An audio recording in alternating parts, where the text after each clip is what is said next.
Assalamualaikum warahmatullahi wabarakatuh. Waalaikumsalam warahmatullahi wabarakatuh. Alhamdulillah, alhamdulillahilladzi ahalla nikah wa harrama sifah. Ashhadu an la ilaha illallah wahdahu la syarika lah. وأشهد أن سيدنا ونبينا محمدا عبده ورسوله لا نبي بعده. اللهم صل وسلم وبارك على سيدنا محمد وعلى آله وأصحابه ومن تبعهم بإحسان للاعتماد. أما بعد فقد قال الله تعالى في القرآن الكريم: أعوذ بالله من الشيطان الرجيم. بسم الله الرحمن الرحيم. يا أيها الناس اتقوا ربكم الذي خلقكم من نفس واحدة وخلق منها زوجها وبث منهما رجالا كثيرا ونساء واتقوا الله الذي تساءلون به والأرحام إن الله كان عليكم رقيبا. وقال النبي صلى الله عليه وسلم: النكاح سنتي فمن رغب عن سنتي فليس مني. صدق الله وصدق رسول الله صلى الله عليه وسلم. Segenap yang kami hormati sahibul bait, Bapak RT Syafi'i beserta keluarga besarnya, yang kami hormati Ketua Majelis Ta'lim Al-Qadiriyah Bapak Abdul Rahim, yang kami hormati Ketua Majelis Ta'lim Musolah Darussalam Bapak Ian Senandar, yang kami hormati para sesepuh bini sepuh Kampung Gunung Kalimati, para orang tua, para jamaah, semoga kita semua senantiasa dirahmati Allah Subhanahu wa Ta'ala. Bersyukur kepada Allah Subhanahu wa Ta'ala dan bersalawat kepada baginda Nabi besar Muhammad sallallahu alaihi wasallam. Hari ini kita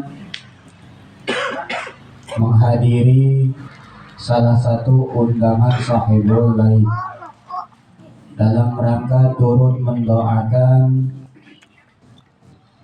putra ke-6 dari Bapak RT Syafi'i dan Ibu Nurah yang bernama Hari Novianta Setiawan SIKO, yang akan melangsungkan akad nikah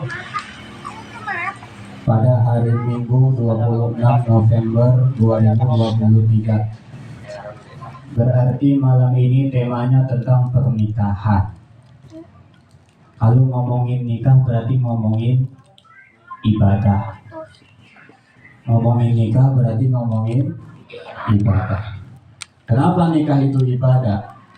Ya karena di dalam nikah ibadah. Yang mau nikahnya ada. Ada yang mau nikahnya. Oh lagi di sana. Kalau bapak-bapak udah nikah. Hah? Ada yang tanggal belum? Udah ya. Ya. Tanggal belum? Nikah itu an-nikahu sunnati. Nikah itu adalah sunnahku, kata baginda Nabi Muhammad sallallahu alaihi wasallam. Faman raghiba an sunnati falaysa minni. Siapa yang tidak mau mengikuti sunnahku pernikahan, maka dia bukan termasuk golonganku, kata baginda Nabi Muhammad Sallallahu Alaihi Wasallam. Ada orang di kampung gunung? Ada.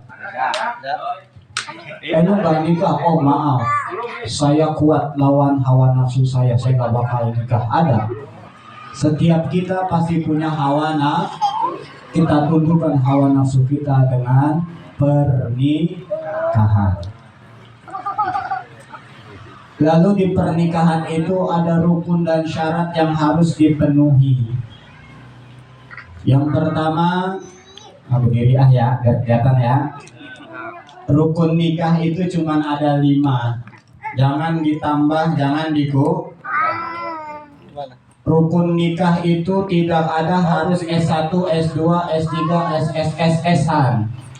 Kalau belum S nggak boleh nikah, hati-hati. Tidak ada, rukun nikah hanya 5. Yang pertama adanya calon mempelai laki-laki. Yang kedua adanya calon mempelai perempuan. Yang ketiga adanya wali. Siapa wali? Orang tua siapa? Orang tua perempuan. Yang keempat 2 orang saksi. Dan yang kelima ijab. Sah nggak nikahnya? Belum. Nggak kan belum. Itu rukunnya tuh. Kalau 5 itu terpenuhi, maka rukun nikahnya terpenuhi, syaratnya terpenuhi, baru nikahnya bisa dikatakan. Kenapa sih ketika kita nikah 2 orang saksi yang ditanya, Pak? Contoh kan?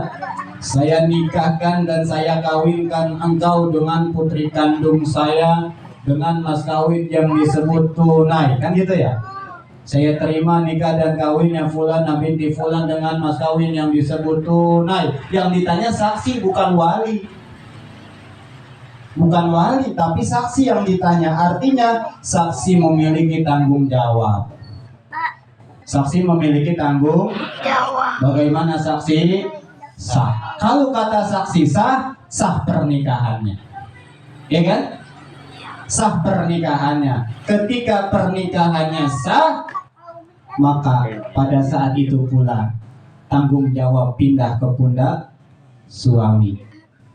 Makanya dalam sebuah kisah dikatakan ketika ada salah seorang hambanya Allah, umatnya Nabi Muhammad Sallallahu Alaihi Wasallam menikah, Pak? Dijawab datu, qabiltu nikahaha wa tazwijaha bimahrin madhkurin halan. Bagaimana saksi? Sah? Sah. Malaikat menangis. Malaikat? Kenapa malaikat menangis, Pak? Karena melihat tanggung jawab beban yang amat sangat berat akan ditanggung oleh seorang suami. Makanya kadang-kadang kalau bini ngeselin, Masya Allah ya lain. Padahal ketika kita sudah ijab kabul itu, tanggung jawab yang tadinya orang tua pindah kepada suami. Jadi suami memiliki peran. Nah, peran ketika sudah menikah akan namanya membentuk rumah tangga. Rumah tangga yang bagaimana yang kita inginkan? Minimal ada 4 rumah tangga, ada 4 keluarga yang disebutkan di dalam Al-Quran.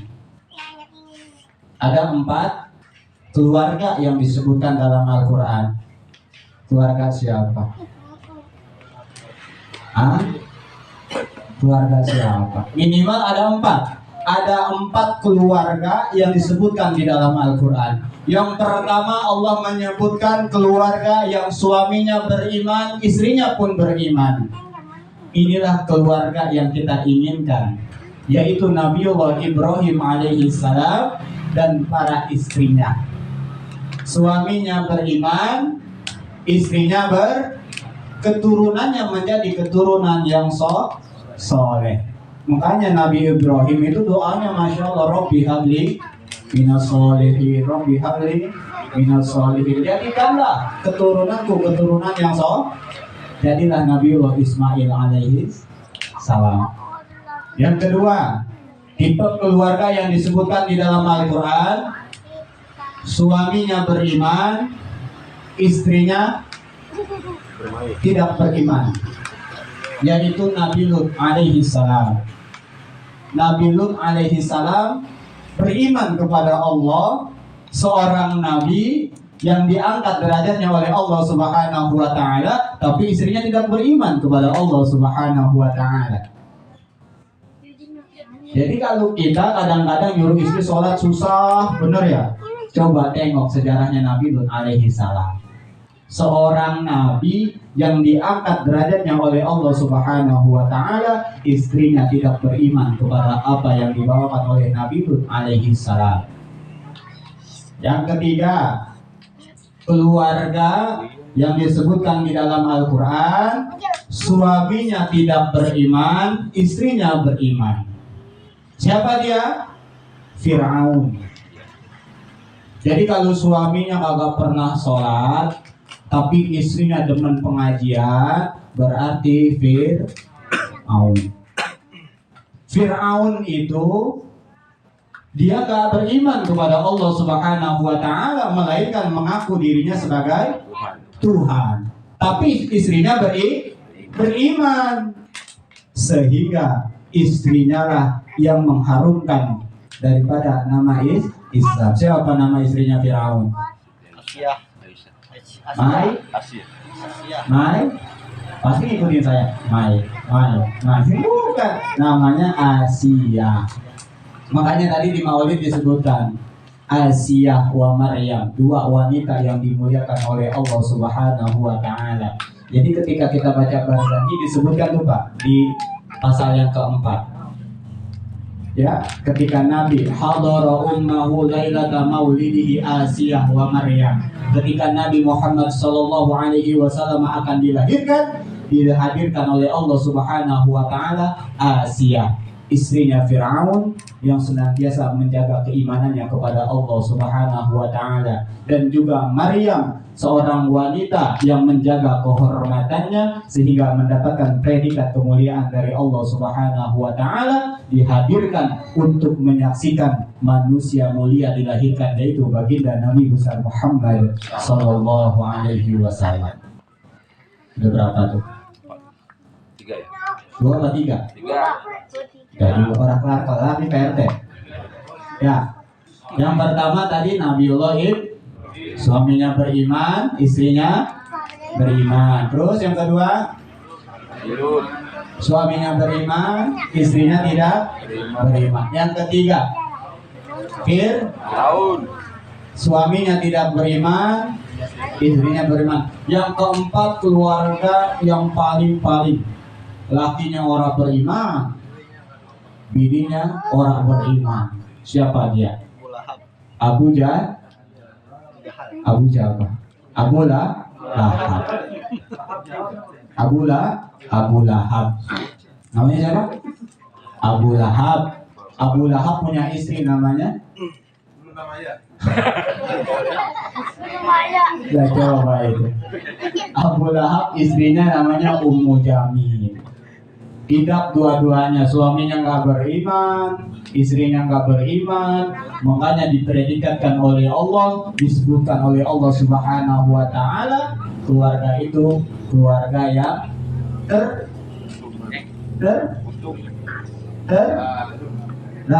gitu. Keluarga itu dijauhkan daripada keberkahan dari Allah Subhanahu wa taala. Suratnya kita hafal. Tabbat yada abi lahabin wa tab. Celakalah kedua tangan Abu Lahab dan celakalah. Kedua tangannya dicelakakan oleh Allah Subhanahu wa taala. Ma'aghna anhu maluhu wa ma kasab. Harta-hartanya enggak memiliki manfaat untuk dirinya. Itu Abu Lahab tuh. Berarti Abu Lahab orang kaya apa orang miskin? Orang kaya nggak punya keimanan, berarti kehidupannya jauh dari Allah Subhanahu wa taala, jauh juga daripada ketenangan. Karena yang namanya hidup berumah tangga yang dicari bukan berapa banyak nominal yang ia dapatkan, tapi keluarga itu pasti akan menginginkan keluarga yang sakinah, mawaddah, warahmah. Kenapa sakinah ditaruh di depan?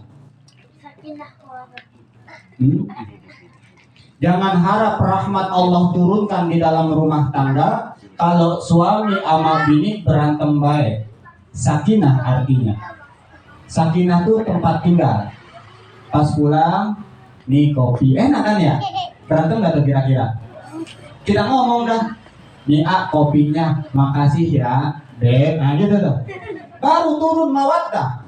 Ketika sakinah sudah bisa kita lewati, baru turun mawaddah. Timbul rasa cinta. I love you. Ketika kita mengucapkan cinta kepada istri kita karena Allah Subhanahu wa Ta'ala, baru Allah menurunkan rahmatnya kepada keluarga itu. Makanya keluarga itu disebut keluarga yang sakinah, mawaddah. Jelas? Kan sering tuh kita kalau hadirin pengantin kan ya, semoga samawa ya, samawa. Emang artinya samawa apa? Sakinah, mawaddah. Emang sakinah apa? Pokoknya itu beda. Sakinah itu artinya tempat tinggal. Jadi kalau Bapak ditanya sama orang Arab, aina taskun, di mana kamu tinggal? Itu sakinah itu artinya. Di mana kita tinggal memiliki kenyamanan itu sakinah namanya. Ini kita lagi duduk nih. Lagi duduk zikir tenang, lagi duduk zikir hatinya tenang. Itu namanya sakinah. Ketika sakinah sudah ada di dalam diri kita sampai ke hati kita, baru timbul mawaddah. Timbul cinta kita kepada Allah Subhanahu wa Ta'ala dan timbul cinta kita kepada baginda Nabi Muhammad sallallahu alaihi wasallam, baru di situ diturunkan rahmat dari Allah Subhanahu wa Ta'ala. Jadi yang kita cari adalah sakinah, ketenangan.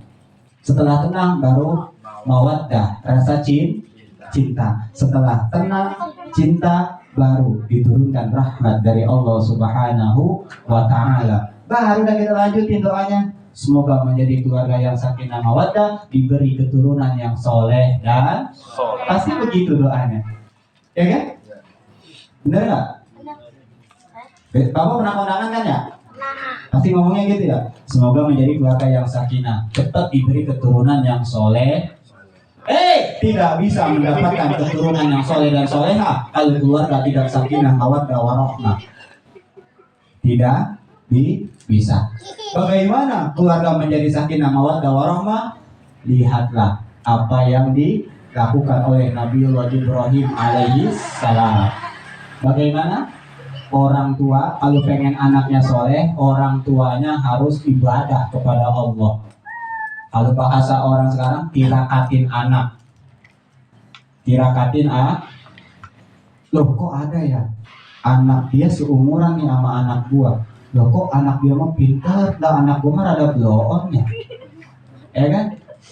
Anak usianya sama, yang satu pintar, yang satu kurang pintar, yang satu cerdas, yang satu kurang cerdas. Lihat orang tuanya. Karena orang tua mempengaruhi daripada keturunannya. Minimal puasain hari kelahiran anak. Itu salah satu cara kita menjadikan anak kita anak yang soleh. Pasti kita semua pengen memiliki keturunan yang soleh dan sholat ogah. Tapi pengen anak kita sholat. Oh mohon maaf, jauh. Anak itu tidak butuh kata sholat, tidak. Tapi anak itu selalu merindukan kata mari kita sholat. Jadi kalau pengen anak kita soleh, mulai dari diri kita. Jangan mulai dari anak kita. Karena Nabiullah Ibrahim alaihissalam mengajarkan kepada kita, bukan menyuruh Nabiullah Ismail alaihissalam untuk senantiasa berbakti kepada Allah, melainkan Nabi Ibrahim sudah dahulu mempraktekkan untuk berbakti kepada Allah Subhanahu wa Ta'ala, menjalankan segala perintah Allah. Dilahirkan Nabiullah Ismail, ditinggalkan. Datang Nabiullah Ibrahim dapat perintah membeli Nabiullah Ismail. Coba diuji nggak tuh Nabiullah Ibrahim? Diuji nggak? Kalau kita pengen keluarga kita sakinah mawaddah warahmah, ingat pasti akan banyak ujian yang akan kita hadapi. Tapi ujian itu jangan sampai menjadikan diri kita lebih jauh kepada Allah Subhanahu wa Ta'ala. Malah karena itu, jadikan ujian yang Allah berikan kepada kita menjadikan diri kita lebih dekat kepada Allah Subhanahu wa Ta'ala. Jelas sampai sini ya? Ada 4 tipe keluarga. Mau kayak Fir'aun, atau kayak Nabi Lut, atau kayak Abu Lahab, atau kayak Nabiullah Ibrahim. Nabiullah Ibrahim, benar nih? Benar. Doa jangan tinggalin. Robbi habli, apa artinya? Baca be udah. Ya. Rabbi habli minas sholihin. Ya Allah, karuniakan kepadaku, berikan kepadaku keturunan yang soleh dan solehah. Maksudnya apa? Ya mungkin kalau saya lupa nyuruh dia buat sholat, dia ingat dengan sendirinya. Gitu yang maksudnya soleh, Pak.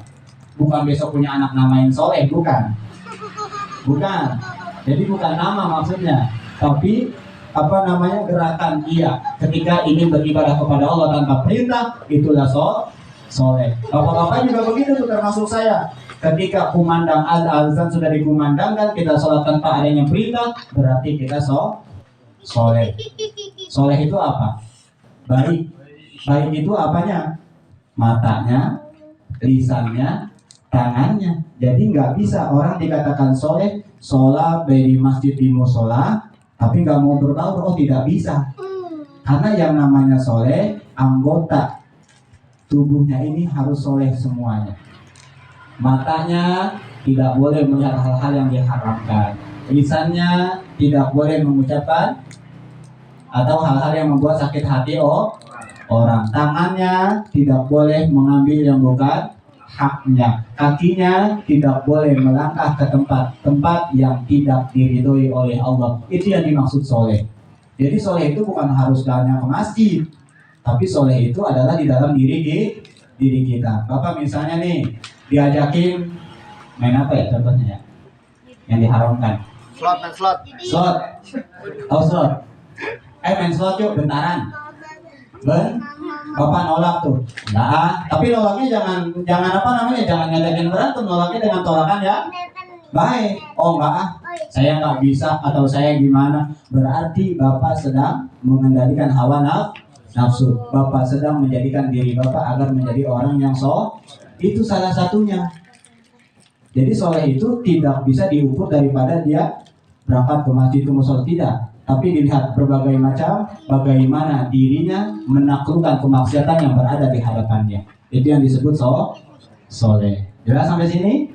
Semoga Allah jadikan keluarga kita keluarga yang sakinah, mawaddah, warahmah, dan keturunan kita semua Allah jadikan keturunan yang soleh dan solehah. Semoga Allah turunkan rahmatnya kepada kita, dimudahkan kepada kita untuk senantiasa beribadah kepada Allah Subhanahu wa ta'ala. Demikian, kurang lebihnya mohon maaf.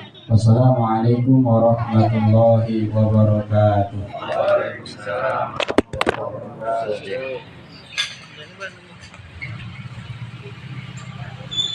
Demikianlah yang kami sampaikan. Semoga kita semua diberi bisa dimengerti dan memberikan pemahaman kepada kita semua. Terima kasih sekali kepada Allah Subhanahu wa ta'ala.